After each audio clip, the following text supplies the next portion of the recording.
Органикалық жарнама. Органикалық жарнама дегеніміз ол целевая аудитория отыратын профиль немесе сообществода жарнамалық посттарды шығару. Бірден мысал келтіре кетейін. Мысалға сіздің парақшаңыз, сіздің блогыңыз мама блог, бала тәрбиесі, мама болу жайлы. Сіздің целевая аудиторияңыз ол мамочкалар. Олар не істейді? Олар көбінесе мамский сообществоларда отырады, мысалы топовый, то есть самый крупный, самый топовый, самый интересный профильдарда отырады. Ол жерде не үшін отырады олар? Сол жерде басқа мамочкаларды не болып жатыр екен, не жазып жатыр екен, бір пайдалы бір ғалымдардың бір мақалаларын, пайдалы мақалаларды оқу үшін, бала тәрбиесі жайлы, бір тәжірибелер жайлы, бір қызықты оқиғаларды оқу үшін отырады. Яғни уақыт өткізу үшін и пайда үшін де. Бұл логикалық түрде түсінікті. Яғни біз не істейміз? Біз логически ойлаймыз, что бізге сол әйелдер отыратын сообществоларда публикациямызды шығару керек. Біз аламыз да сол профильдардың немесе сол пабликтардың администратормен сөйлесеміз, администратормен келісіп, администраторға төлеп, сол жерде өзіміздің постымызды шығарамыз и қуанамыз, что біздің органикалық жарнамамыз шықты деген сияқты. Органикалық рекламаның мынандай да бір түрі бар тағы. Ол біз постты сообществодан емес, тірі адамнан алсақ болады. Ол қандай да бір сферада, қандай да бір тақырыпта лидер мнений, ол блогердан алсақ болады. Бұл жерде тағы да логиканы қосамыз да ойлаймыз. Біздің парақшамыз бала тәрбиесі жайлы ғой. Значит, бізге осы жөнінде лидер мнений, сондай тақырыпта жазатын блогер маманы табу керек та, сонымен реклама жөнінде келісу керек деп болды. Бұл жерде ешқандай қиыншылық жоқ, сонымен келісеміз, парақшасына рекламамызды шығарамыз и қуанамыз. Енді пункт бойынша ол қалай? Біріншіден, қалай істейміз? Қандай этаптар бар осы органикалық жарнаманы шығарғанда? Біріншісі, парақшаны дамыту стратегиясын анықтап алуымыз керек. Қандай мақсатымыз бар, жарнамалық бюджетіміз қандай, соны анықтап алуымыз керек. Яғни біз нәтижесіне не алғымыз келеді және қанша ақша жұмсауға дайынбыз. Екіншіден, бізге сәйкес келетін сообщество немесе профильдарды табуымыз керек және администрациясынан рекламасының бағаларын білуіміз керек. Үшіншіден, жарнамалық постымызды дайындауымыз керек. Сол профильге сәйкес адаптировать етіп жазамыз. Үшіншіден, бұл жарнамалық пост қай күні шығады, сағат нешеде шығады, соны анықтап аламыз, бронь жасап аламыз, төлейміз и посттың шыққанын күтеміз. Бесіншісі, өзіміздің шыққан постымызға лайк басамыз, күтеміз, қанша адамдар келеді, қанша адамдар комментарий жазатсын парақшаңызға, қанша адамдар кіреді, ол пост қанша охват жинайды, қанша сохранение жинайды, соны нәтижесін, статистикасын сұраймыз да көреміз. Бұл жерде мән беретін жайт, бір профиль, паблик, сообщество, группа осы инстаграмдағы іздеп тапқанда міндетті түрде қарауыңыз керек. Ол парақшаны тексеру керек. Қандай подписчиктары қанша, накручены емес па, активность қандай, соңғы посттар, соңғы 3-4 посттарын қарайсыз, қанша лайк саны бар, қанша комментарий бар, адамдар қаншалықты комментарий жазады, соған қарайсыз. Сосын кейін лайк басқан адамдарды қарап шығыңыз, өйткені ол жерде накрутка бот болуы мүмкін, оны қалай білесіз? Оп-оңай лайк басқан адамдардың списогына кіресіз да, бүйтіп тез жылжып шығасыз. Егер де логиндарынан көрініп тұрады, живой адамдарға ұқсаса, фотолармен болса, значит все в порядке. А если накрученный болса, ол турецкий непонятный әріптермен немесе арабский әріптермен жазылуы мүмкін. Это значит 100% бот накрученный. Ондай парақшаға мүлдем жоламаңыз. Значит, олар алдайды деген сөз, ол парақша өлі деген сөз. Ал егер барлығы нормально болса, сол жерден алсаңыз болады. Содан кейін администрациямен сөйлескенде, бағасын сұрағанда сіз толықтай құқығыңыз бар статистикасын білуге. Статистикасын сұрайсыз, скрин. Сізде қандай статистика деп сосын қарайсыз, примерно осылай, уже сіз ойлай аласыз, так, примерно бір осындай охваттан, примерно осындай адамдар келу керек деген сияқты.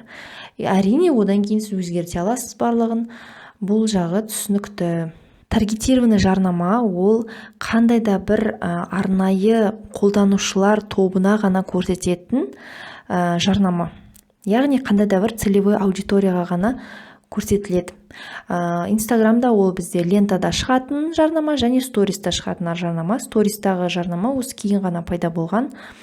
Қараңыз, бұл қалай жұмыс істейді. Осы Инстаграмға әр қолданушы тіркелген кезде Инстаграм мынандай запростар сұрайды, жаңа учетный запись жазып жатқан кезде анкета сұрайды. Өзі жайлы ақпарат жаз деп, мысалы, қандай пол, мужской, женский, возраст, қай жерде тұрады, қай жерде оқиды, қай жердің жұмысы, семейный положение қандай, замужем, не замужем, қандай қызығушылықтар бар, достары, поездки за границу мысалы болуы мүмкін. Осының барлығы, қазір білесіздер ма, барлығы открытый доступта бар. Яғни Google біз жайлы барлығын біледі. Ал бизнес аккаунттар, особенно Инстаграм, ол неге көбінесе тіркелген Фейсбукқа, көбінесе емес. Ал бизнес аккаунттар, мысалы белгілі бір кәсіптері бар Инстаграмда, олардың аккаунттары Фейсбукқа тіркелген. Өйткені Инстаграм Фейсбуктікі ғой, ал Фейсбук барлық ақпараттар сақталған. Сондықтан олар бір-бірімен байланысты болғаннан кейін барлық ақпарат оларда бар да, сол өздері жазған ақпараттар арқылы таргетинговый реклама солай жұмыс істейді. Сонда сіз өзіңіз жаңағы таргетинговый жарнама жасап жатқан кезде анықтап жазасыз. Сізге осындай полдағы адам керек, осындай семейный положение, осындай возрастта, осындай қызығушылығы мен осындай жерде тұратын адамдар керек деп өзіңіз белгілейсіз. И сол белгілер бойынша сізге жаңағы мынандай группа адамдарды анықтап береді, сол адамдарға көрсетеді сіздің жарнамаңызды. Бұл деген өте керемет мүмкіндік. Бұндай мүмкіндікті ешқай жерде жасай алмайсыз. Бұндай жарнама сондай нәрсемен өзі ерекшеленеді. Сіз мысалы бір постты бірнеше рет жіберсеңіз болады, эксперимент жасасаңыз болады, былай жіберіп көрейін, мынандай фотомен деген сияқты. Және мынандай ерекшелігі бар, сіз өзіңіз белгілейсіз, қанша ақша келтіресіз. Таргетированный рекламада доллармен есептеледі, яғни қанша доллар жұмсайтыныңызды өзіңіз шешесіз. Әдетте орташа есеппен $10, $5 жұмсаған дұрыс негізінде. Және қанша күн жасайсыз жарнама.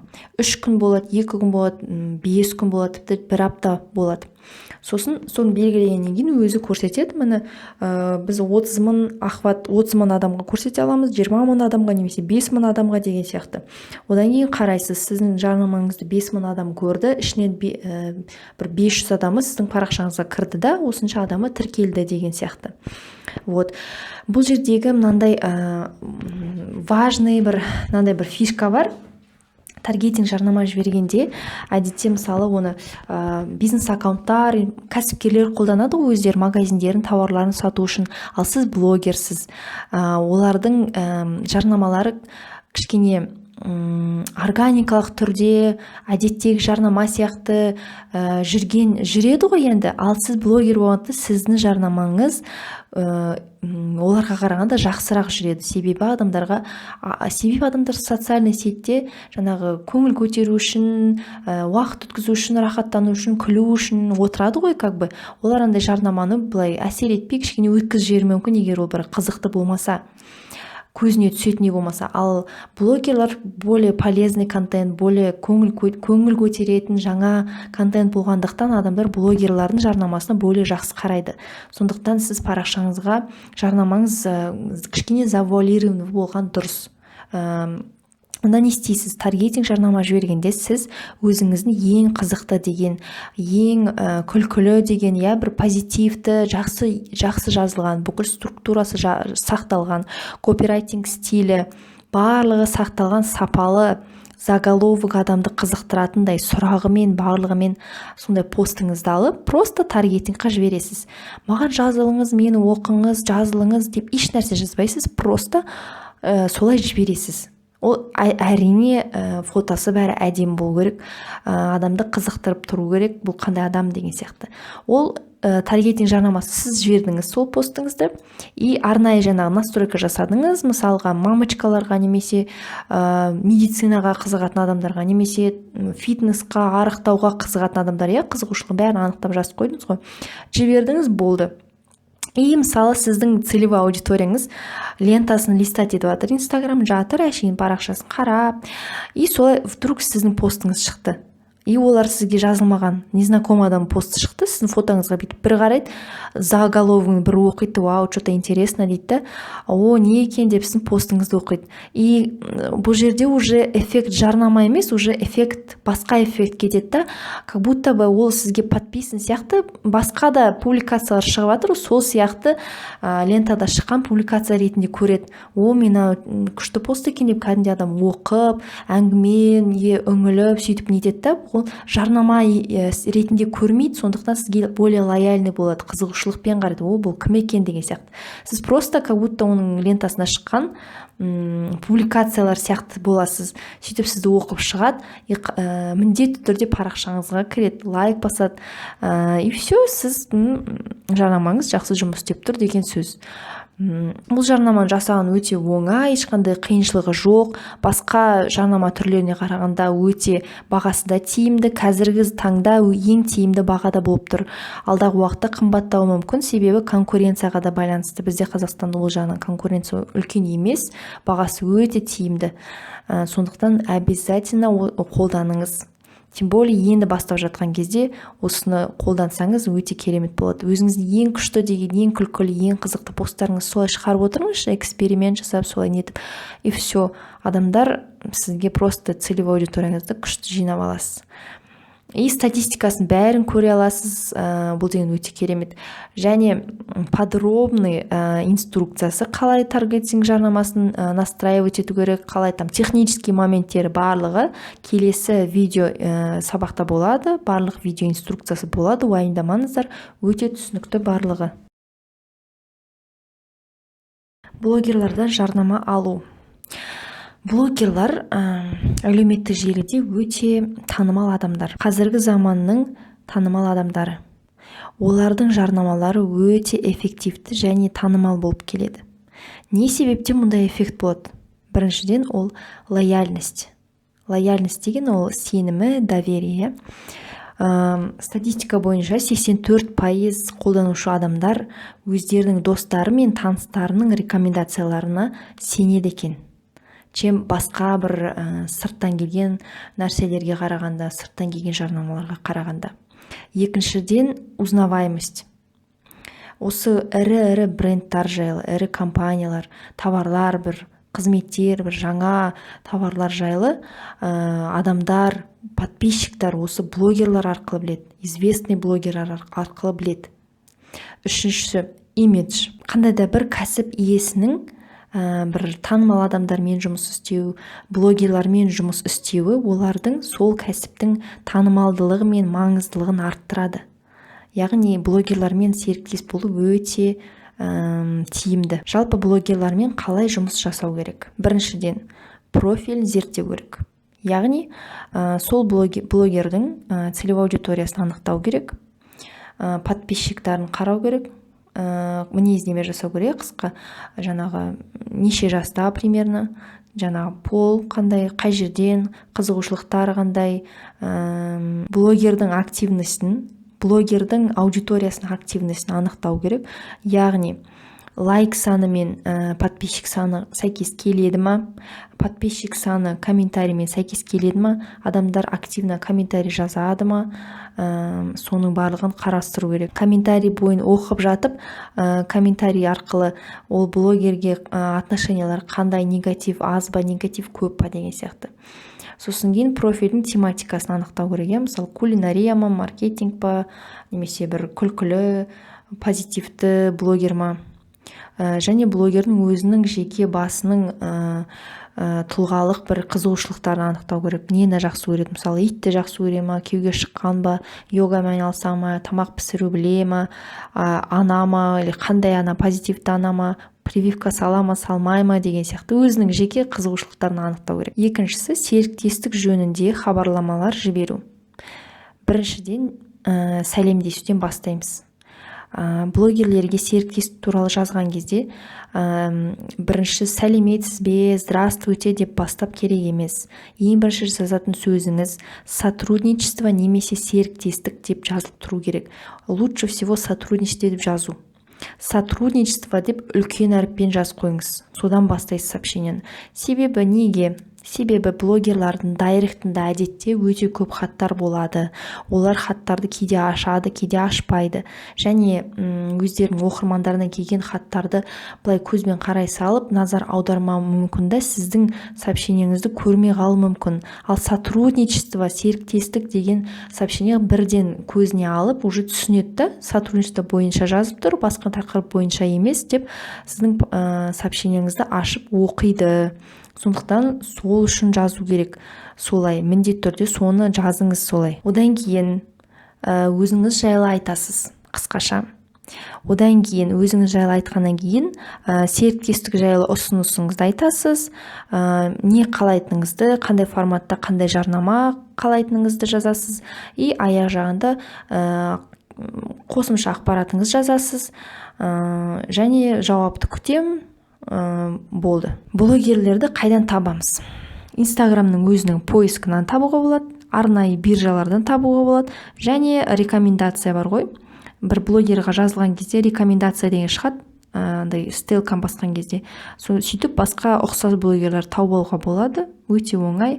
Немесе бір блогердің подпискаларынан білсеңіз болады, немесе гифқа қатысқанда гифқа қатысатын список жаңағы спонсорлардың тізімінен табуға болады. Егер сіздің сообщениеларыңызға жауап бермесе, ұзақ жауап берсе, таңғалмаңыз, бұл қалыпты жағдай. Басты назар аударатын нәрсе, блогермен жарнама жөнінде келіскен кезде міндетті түрде барлығын нақты және четко келісіп алуыңыз керек. Барлық шарттарын, қай уақытта шығады, қай күні шығады, қандай форматта шығады. Өйткені әртүрлі жағдайлар болуы мүмкін. Человеческий фактор дейді ғой. Өйткені добросовестный, недобросовестный блогер болып шығуы мүмкін. Сіздің жарнамалық постыңызды, сіз ақшаңызды төлеп шығарған постыңызды уақытылы шығармауы мүмкін. Мен уже бірнеше рет сообществолармен болды сондай, уақытында емес, кешіктіріп шығарған кездер. Немесе комментарийді жауап тастау мүмкін, немесе фотоны дұрыс қоймау мүмкін, немесе бір қателіктер келтіріп қалуы мүмкін, немесе басқа уақытта шығарып, сіздің постыңызды шығарып, сізден кейін басқа тағы бір жарнама шығып, сіздің постыңыз көрінбей қалуы мүмкін. Көрдіңіз, оның барлығын алдын ала келісесіз. Алдын ала барлығын айтып қою керексіз, каждый мелочына дейін. Комментарийді жаппайсыз, осындай жазасыз, өзіңіздің фотоңызды қойыңыз депсе, барлығын келісіп аласыз. Келісіп алғаннан кейін бірақ спокойно отырасыз. Сіз жарнама жіберген кезде сіздің жарнамалық постыңыз қандай болу керек? Сіздің өзіңіздің базовый жарнамалық постыңыз дайын болу керек. Яғни жарнамалық текст болу керек. Ол енді әр кезде өзгертіліп тұрады. Мысалы, сообществоға жіберсеңіз де, бір блогерға шығарсаңыз да, сәйкесінше келтіріледі, бірақ базовый өзіңіздің текстіңіз болу керек, бұл сіздің тапсырмаңыз. Бұл постта, бұл текстта барлығы түсінікті болу керек. Сіз кімсіз, қандай тақырыпта жазасыз, сіздің ерекшелігіңіз, сіздің фишкаларыңыз. В общем, сіз өз жарнамаңызда міндетті түрде выделяться етіп тұруыңыз керек, қызықты болу керек, эмоция болу керек, өзіңіз жайлы кәдімгі уверенно заявлять етуіңіз керек, өзіңізді мақтауыңыз керек, мақтау сөздер міндетті түрде болу керек. Сізді барлық блогыңыздың фишкалары, барлық мықты қырлары, сіздің мықты қырларыңыз, бүкіл пайдасы, бүкіл қызықты заттар барлығы бір жерде жиналып тұру керек. Бұл жерде бастысы өзіңізге назар аударту және сізге тіркелу. Адамдар, чтобы с вами подписались. Көрдіңіз, қызығушылығын ояту, бұл кім екен деген сияқты. Адам сіздің посттарыңызды оқитындай, бұл адамды изучать ететіндей, сіздің барлық посттарыңызды зерттейтіндей қызығушылығын ояту. Сонда ғана жақсы жарнама жұмыс істейді. Копирайтинг туралы изучать еттік. Копирайтинг барлық фишкаларын қолданыңыз. Техника НЛП, техника продаж барлығын қолданыңыз. Қолдана отырып, әр кезде әртүрлі дұрыс жасаңыз. Так, енді технический моменттері. В общем, жарнамалық пост қандай болу керек? Жарнамалық пост міндетті түрде өзіңіз жазуыңыз керек. Вот строго-настрого. Сіз бір блогерға жарнама шығардыңыз, например, и ол айту мүмкін, мен өзім жазып берейін сіз жайлы. Жоқ, келіспеңіз. Сіз өзіңіз жайлы жарнаманы тек қана өзіңіз жазуыңыз керек. Себебі сізден артық сіздің блогыңызды білмейді ешкім, сізден артық сізді ешкім білмейді, және сізден артық сіз жайлы ешкім жазып бере алмайды. Сондықтан жарнамалық постты өзіңіз жазасыз. Екіншіден, сіздің жарнамалық постыңызда акцент сіздің тұлғаңызда болу керек, яғни сіздің тұлғалық қасиетіңіз, сіз басты адам болуыңыз керек ол жерде. Үшіншісі, міндетті түрде, мысалы Хасенова деген бір блогерді, например, ол мысал ретінде айтып тұрмын, Хасенова деген блогердің жарнама алдыңыз, сіз ол жаңағы жарнамалық постта міндетті түрде сол Хасенова екеуіңіздің қарым-қатыныңыз жайлы бір сөздер болу керек. Яғни біз осылай араласамыз, жақсы сөйлесеміз, бірімізді оқимыз, ол міндетті түрде жазу керек, сіз келісіп аласыз. Әрине ол туралы алдын ала, что ол сіздің посттарыңызды оқиды, сыйлайды, сізді қызықты ретінде көреді деп өзінің бір рекомендациясы болу керек сөздің ішінде. Төртіншісі, обязательно тіркеліңіздер, қосылыңыздар, оқыңыздар деген сөздер болу керек. Яғни мотивация, да, подписаться. Сыйлық сыйласаңыз да болады. Оны өзіңіз білесіз ол жерде. Бесіншісі, негізі ең дұрысы, енді өзіңіз білесіз, бірақ дұрысы, мен солай кеңес беретін едім, солай болғаны да дұрыс. Жарнама беріп жатқан блогердің фотосы болған дұрыс, чем сіздікі. Неліктен? Немесе карусель жазсаңыз болады. Бірінші блогердің фотосы, одан кейін сіздің фотоңыз. Себебі лентада блогердің фотосы болса, адамдар ол соның күтіп отқан посты деп ойлайды да, жарнама екен деп ойламайды. Егер басқа бір фотоны көрсе, ол жарнама ой деп өткізіп жіберуі мүмкін. Және сенімі де жоғары болады. В общем, блогердің фотосы болған дұрыс негізі. Алтыншысы, жарнамалық пост шыққаннан кейін бірден уже дайындалып отырасыз, өзіңіз достарыңызға, таныстарыңызға қолдау сұрайсыз, чтобы ол жерде лайк басып, комментарий жазып, сізді мақтап, жаңағы итермелеп отыратындай активность жасады, чтобы жарнамалық постта. Но при этом, тағы да ескертіп айтайын, артық болмайды. Жарнамаңыз шықты. Сіздің парақшаңыз идеально дайын болу керек. Біріншіден, соңғы 9 постыңыз ыңғай пайдалы, күшті посттар. Жарнамалық постыңыз шыққан күні сіздің парақшаңызда ешқандай жарнама тұрмау керек. Бір күн бұрында, бір күннен кейінде. Көрдіңіздер ме? Және сіз жайлы жарнама шыққанда сіз примерно өз парақшаңызда жоспарлап қойыңыз, міндетті түрде бір интерактив, бір розыгрыш, бір сыйлықтар, ұтыс ойнатып, чтобы сізге келген жаңа подписчиктар соған кірісіп, араласып, қатысып, сізді таныса кетті сізбен. Және төртіншіден, келген оқырмандармен танысасыз, танысу пост жазасыз, чтобы олар сізді білді. Әйтпесе олар білмейді ғой, қай жерден неден бастап оқу керек, бұл кім деген сияқты ұмытып кетуі де мүмкін. Және фотоларыңыз бәрі әдемі, профессионалды болуы керек. Сіздің қандай да бір жарнамаңыз шықты, ол жарнамадан қандай нәтиже болғанын біз қалай есептейміз, қалай анықтаймыз. Негізінде сіз жарнама жасамас бұрын өзіңізде міндетті түрде жазып қойыңыз керек. Сіздің стратегияңызде, жарнамалық стратегияңыз, сіздің негізгі көрсеткіштеріңіз тұру керек. Яғни сізде қазір қандай лайк саны бар, қанша комментарий, қанша подписчик, қанша охват. Және сіз қанша лайк болғанын қалайсыз, қаншаға дейін жеткізгіңіз келеді, қанша комментарий болғанын қалайсыз, қанша подписчик болғанын қалайсыз, қанша охват болғанын қалайсыз, соны жазып қойыңыз алдын ала. Содан кейін не істейсіз? Қазіргі фактически көрсеткіштерді жоспарлап отырған көрсеткіштермен салыстырасыз. Одан кейін воронка бойынша ары қарай есептейсіз. Яғни посттың охваттары қанша, сосын кейін қанша комментарийлар, и қанша, мысалы, егер сізде бір бизнесіңіз монетизацияңыз болса, мысалы, курс сатсаңыз, немесе тауар сатсаңыз, сол бойынша қарайсыз, қанша сізде продажа болды. Егер де сіздің жарнамаңыз, мысалы, жарнамалық постыңыз, сіз жайлы жақсы охват жинап, бірақ переход аз болып қалса, басқа жарнамамен салыстырғанда, міндетті түрде салыстырып қараңыз, что не так, изучайте жарнамалық текстіңізді, изучайте, всегда экспериментируйте. Егер переход аз болса, значит, сіздің жарнамалық текстіңізде что-то не то, значит, адамдарға қызықты болмаған. Немесе адамдар переход жақсы болып, сіздің парақшаңызға көп адам кіріп, бірақ подписка аз болса, значит, сіздің парақшаңыз недостаточно дайын, немесе фотоларыңыз, немесе бір посттарыңыз ұнамай қалды, немесе, скорее всего, фотоларыңыздың үйлесімділігі, немесе шапка профиліңіз түсініксіз болып тұр деген сияқты. Көріңіз, сөйтіп ақырдап түзелесіз. Сол үшін керек өзіңіз есептеп салыстырып отырыңыз. Жаңағы мен айтқан әдіс өте керемет, мен всегда өзім қолданам. Сіз өзіңіз білуіңіз керек, қанша охват болғанын қалайсыз, қанша подписчик мақсат қоюыңыз керек, қанша лайкқа жеткіңіз келеді. Көрдіңіз бе? Міндетті түрде есептеп отыру керек, статистика міндетті түрде болу керек.